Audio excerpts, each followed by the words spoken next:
Hello, Knights fans. Back with this week's edition of the FDU Men's Basketball Report. As always, joined by Coach Greg Herenda.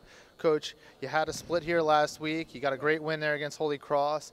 Valiant effort against Princeton after a rough first half.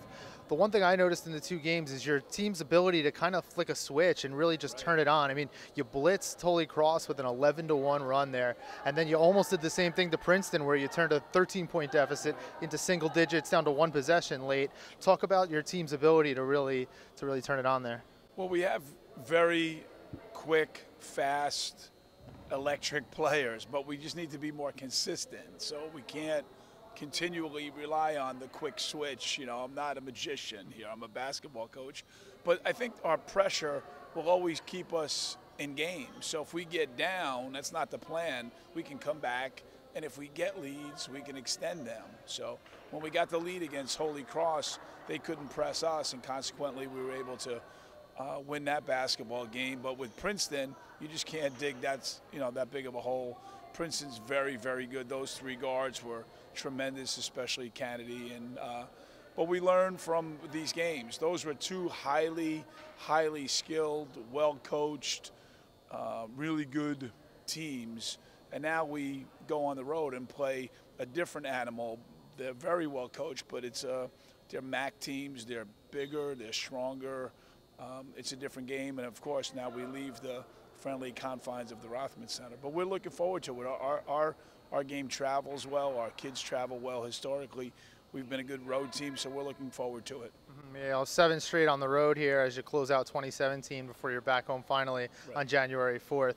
But the one thing with the team this season so far, obviously you've been shooting a high field goal percentage, over 50% as a team, which is top 25 in the country. But you're 8th in the nation in steals per game, and that's with limited action from Darian Anderson. Is that a defensive conscious thing that you've put forward? We've been doing that since I've been here. We've been stealing the basketball, and I think we need to do a better job of protecting the basket. But that's how we're built. We press. We're not afraid to gamble, but we can't use that as a regular diet. But taking the basketball away in today's game relates to instant points, and I think there's a correlation between stealing the basketball and a high percentage, because when we steal it, we have a term we talk about: if you steal it, you pass it. So everyone else knows if we steal it and I'm running, I'm going to get it and have an opportunity to convert. So, yeah, we just have to get, grittier on our half-court defense, take care of the basketball, watch our shot selection. But with a young team, that comes with time. But I just like where we're trending, and I'm really excited about this basketball team. One of the keys for this season so far has been junior guard Darnell Ledge. He was a key contributor so far in his first 2 seasons here, but his role's been kind of mixed. He was coming off the bench, he was starting some games. Do you think the fact that he's been in there, he's starting every game this season, getting 35-plus minutes some games, has that really helped settle him in? Yeah, I agree, but I also, I think Darnell is Darnell. Darnell, when he's given the opportunity, he comes up all the time. And the one thing that he needs to learn now as a junior is to be more aggressive. So, I mean, he's got some 30-point games in him. He really does, and he'll turn down shots. And the only time I holler at Darnell is when he's not aggressive enough. And I think at this point, he deserves it. For 2 years, Steph was here with Darian and Earl, and it was, I was just trying to find minutes for Darnell. Now, Darnell played 39 minutes the other night. It was a record for him. And he's in such great shape. I'll play him 40 minutes a night, and I want volume out of Darnell because he deserves it. He's a great student, great kid. He's unselfish, but he's a heck of a basketball player, and I want him to get his own. And but every player that plays for me knows that if you're aggressive and you're smart and you're doing it within our system, I'll let you go. And all the way back to Sid Sanders, to Darian Anderson and Darnell, and even our freshmen right now, they're not waiting to be great, and that's going to help us become a better team and a better conference team, come conference play. So tonight now you have St. Peter's, Peacocks, a team you know really well. I mean, the two teams have met over 60 times. You've played them each of your seasons here. Last season you played them up at Fordham. It was day 3 of the 3-game tournament out there in the morning, and they kind of came out of the gates flying. Your team's a lot different this season. Their team's a lot different this season. How much stock do you put into last year's matchup?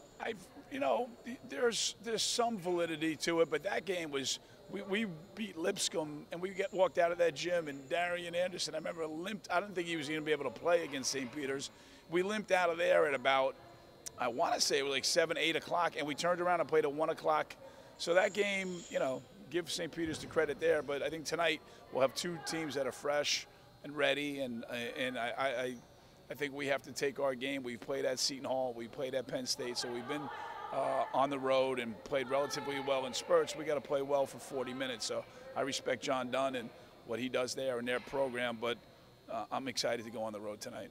And then looking ahead to Saturday, Iona, you had them in here last year. I know a lot of people were looking forward to that game because they expected a lot of points. Right. You like to play at a fast-paced tempo as well as them, and that's been a key success for you, obviously, leading. We talked about the steals and the runouts and the high field goal percentage, but do you think to tone back your style of play when you play a team that also excels in that fashion, or do you say let's see who's best at it? We're not going to. We do what we do, you know, and we're going to do, you know, tweak some things here and there, but we're going to go to Iona and run and score and try to turn them over. The key is, though, at some point in every basketball game, there are half-court possessions that you have to stop, rebound, and then you have to execute and score. And I think if we can combine our pressure, our speed of play, but then also secure our half-court game, we'll be good. But, you know, Bruce Hamburger is really in charge of scheduling, and I kind of like go with him. But, I mean, we're playing some really good teams, man. We're playing, you know, St. Peter's won the CIT last year, and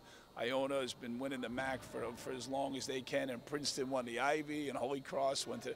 So I'm not blaming anything on Coach Hamburger, but the schedule's tough, but I love it. I mean, I love it. And then we go, you know, to NJIT and then Rutgers and Maryland. It'll just get us ready for January, February, and then ultimately March. So it's all good. But this is a great MAC weekend, and we're excited about it.